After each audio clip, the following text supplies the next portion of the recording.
CK मराठीमध्ये आपलं स्वागत आहे। CK मराठी। पुण्यश्लोक राजमाता अहिल्यादेवी होळकर यांच्या सर्वपक्षीय स्मारकाचा शासकीय पद्धतीने उद्घाटन सोहळा दिनांक 2 एप्रिल रोजी होत असून सांगली जिल्ह्यातील महत्त्वाचा पक्ष असणाऱ्या राष्ट्र विकास सेना पक्षाला डावलून महापालिका प्रशासनाने कार्यक्रमाचे आयोजन केल्याच्या निषेधार्थ आणि आमदार गोपीचंद पडळकर यांनी 27 मार्चला पुण्यश्लोक अहिल्यादेवी होळकर यांच्या स्मारकाचा लोकार्पण सोहळा करण्याचा इशारा दिला आहे। तसेच कायदा व सुव्यवस्था बिघडू नये म्हणून या दोन्ही गोष्टींचा निषेध नोंदवत राष्ट्र विकास सेना पक्षाच्या वतीने पक्ष कार्यालयासमोर वानलेसवाडी येथे पुण्यश्लोक राजमाता अहिल्यादेवी होळकर यांच्या प्रतिमेचे पूजन करून फटाक्यांची आतिषबाजी व पुष्पहार पुष्पवृष्टी भंडाऱ्याची उधळण करत जोरदार घोषणाबाजी करत मोठ्या दिमाखात लक्षवेधी आंदोलन करण्यात आले।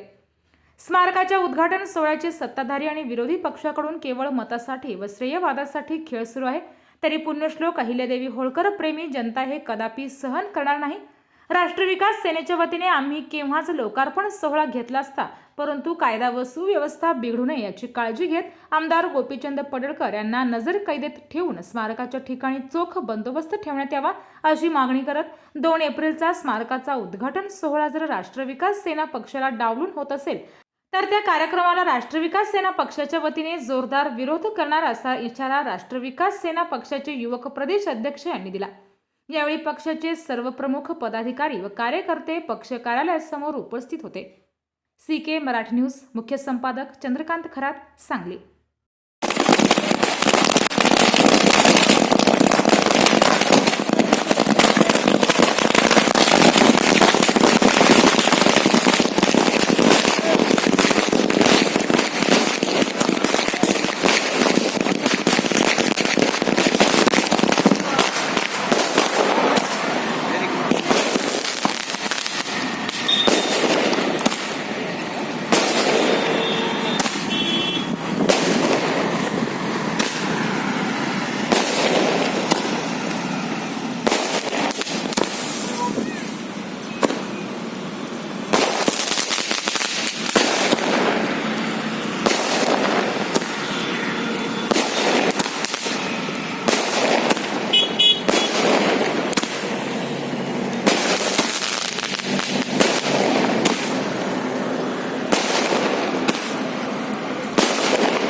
आज 24 मार्च रोजी राष्ट्र विकास सेना पक्ष मुख्य कार्यालयासमोर सांगली येथे आम्ही पुण्यश्लोक राजमाता अहिल्यादेवी होळकर यांच्या प्रतिमेचं मोठ्या दिमाखात या ठिकाणी पूजन केलेलं आहे। या ठिकाणी भंडाऱ्याची उधळण केली, नारळ फोडले, पुष्पहार घालून पुष्पवृष्टी केली आणि फटाक्यांची आतिषबाजी केली।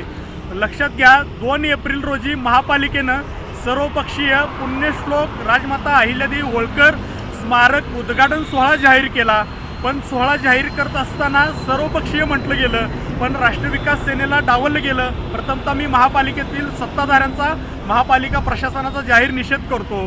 लक्षात घ्या, या ठिकाणी सत्ताधारी आणि विरोधी पक्ष केवळ आणि केवळ स्मारकावरून या ठिकाणी मताचं राजकारण करत आहेत। स्मारकावरून श्रेयवादाची या ठिकाणी लढाई सुरू आहे आणि गोपीचंद पडळकर सांगली जिल्ह्याचे आमदार यांनी 27 मार्च रोजी स्मारकाचं लोकार्पण सोहळा करणार असा इशारा दिलेला आहे। लक्षात घ्या, हा लोकार्पण सोहळा राष्ट्र विकास सेना सुद्धा करू शकत होती, पण कायदा व सुव्यवस्था कुठेही बिघडायला नको म्हणून आम्ही मागणी करतोय की आमदार गोपीचंद पडळकर यांना 2 तारखेचा कार्यक्रम होईपर्यंत त्यांना नजरकैदेमध्ये ठेवावं आणि त्या ठिकाणी स्मारकाच्या ठिकाणी चोख पोलीस बंदोबस्त वाढवावा, प्रशासनानं त्या ठिकाणी काळजी घ्यावी अशी मागणी या ठिकाणी आम्ही करतोय। लक्षात घ्या, त्या ठिकाणी येणार जाणाऱ्यांना पासची व्यवस्था केली पाहिजे, जेणेकरून आपल्याला कळेल की त्या स्मारकाच्या उद्घाटन सोहळ्यासाठी कोण येते आणि कोण जाते ते। त्याचबरोबर महापालिकेला मी एक सूचित करतोय, जर राष्ट्र विकास सेनेला येत्या 2 तारखेच्या कार्यक्रमामध्ये जर डावललं तर आम्ही 2 तारखेचा कार्यक्रम उधळून लावू असा या ठिकाणी मी राष्ट्र विकास सेनेच्या वतीनं जाहीर इशारा देतो।